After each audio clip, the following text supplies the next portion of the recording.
Pentingnya mengatur alur produksi di peternakan babi untuk meminimalisir perbedaan dalam beberapa kelompok. Ini adalah sebuah cara untuk menstabilkan produksi, mampu menghasilkan jumlah tertinggi babi sapihan yang seragam, angka kelahiran yang lebih konstan dari satu kelompok ke kelompok lainnya. Kunci meraih keuntungan dengan melakukan sinkronisasi calon induk setiap minggu dengan tujuan pertama, mengoptimalkan waktu perencanaan estrus dan kawin dalam kelompok dan calon induk. Kedua, lebih sedikit variabel angka kelahiran per kelompok. Ketiga, produksi bisa diatur dengan sistem all-in all-out secara ketat. Keempat, kontrol usia kawin pertama pada calon induk, optimalisasi konsumsi pakan, stok calon induk, dan ruangan induk yang lebih baik. Kelima, pemanfaatan yang lebih baik dari tingkat angka kelahiran. Keenam, meminimalkan variasi jumlah angka kawin calon induk per minggu.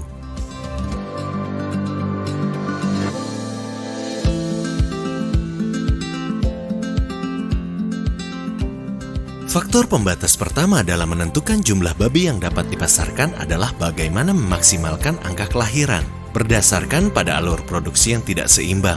Di satu sisi, terdapat kelebihan stok induk melahirkan dan kekurangan induk yang melahirkan dibandingkan dengan rata-rata angka kelahiran, yang mana akan menghasilkan sejumlah kandang kelahiran yang kosong.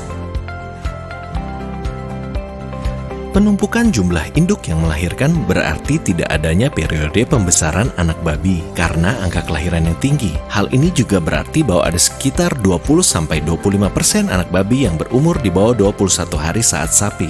Artinya, kondisi ini memerlukan pemanas dan biaya tambahan. Anak babi yang lebih kecil juga membutuhkan pakan yang lebih baik dan relatif mahal saat penyapihan. Risiko diare dan penyakit pernapasan lebih tinggi saat periode penyapihan. Lebih banyak obat-obatan sering diperlukan selama masa penyapihan.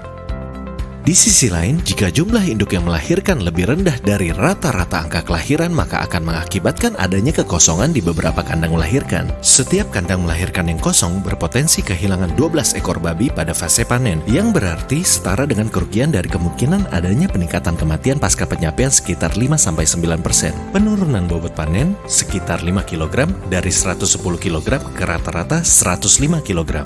Penurunan lebih dari 1 ekor anak babi per induk per tahun.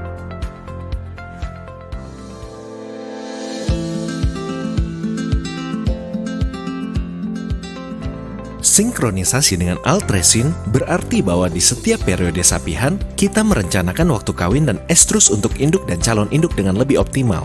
Cara yang sistematis untuk melakukan pendekatan terhadap manajemen calon induk dan kandang perkawinan, manajemen yang lebih baik, dan juga hasil yang lebih baik. Ini juga berarti lebih sedikit variabilitas dalam jumlah pengawinan babi dengan babi betina. Dan hasilnya adalah jumlah calon induk yang dikawinkan tiap minggu lebih seragam. Dalam grafik ini kita melihat peternakan babi SPF dengan kapasitas 1170 induk dengan siklus perkawinan mingguan sudah memulai sinkronisasi calon induk menggunakan altresin pada Oktober 2012. Tujuannya adalah untuk menghindari adanya minggu-minggu di mana terjadi terlalu banyak anak babi yang disapih karena ketidakseimbangan jumlah calon induk, status estrus yang tidak merata serta waktu kawin pertama calon induk yang tidak harmonis setiap minggu. Sinkronisasi dengan altresin setiap minggu memungkinkan aliran jumlah perkawinan yang lebih homogen setiap minggu.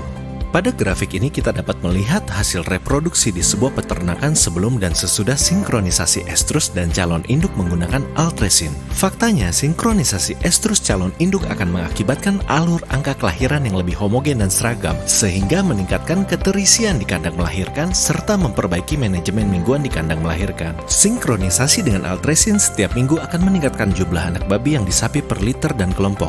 Anak babi akan lebih seragam pada saat penyapihan berkaitan dengan umur dan berat badannya.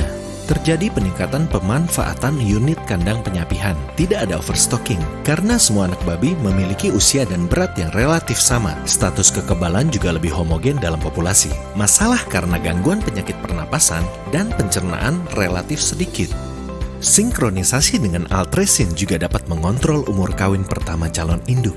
Upaya pengendalian umur kawin pada calon induk dengan melakukan sinkronisasi menggunakan altresin memungkinkan manajemen peternakan untuk melakukan kontrol dan mengurangi jumlah hari-hari non-produktif dari calon induk selama masa pubertas. Memfokuskan perkawinan pertama calon induk pada siklus estrus yang kedua atau tiga untuk memastikan kinerja yang lebih baik dari induk babi di masa produksinya.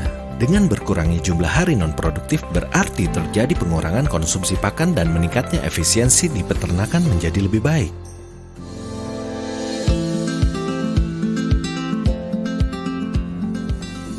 Jadi, mensinkronisasi dengan Altresin artinya alur produksi yang seragam sehingga berkurangnya variability pada kandang, pemanfaatan yang lebih baik terhadap induk dan calon induk, dan juga kontrol serta optimalisasi calon induk yang memungkinkan usia optimal pada pelayanan pertama, hari yang kurang produktif, dan optimalisasi konsumsi pakan. Mengoptimalkan stok dan ruang untuk calon induk, kinerja umur simpan yang lebih baik. Pada alur produksi all in all out yang melibatkan manajemen yang lebih baik untuk status kekebalan dalam kelompok, dan akhirnya lebih efisien dan operasional peternakan yang menguntungkan.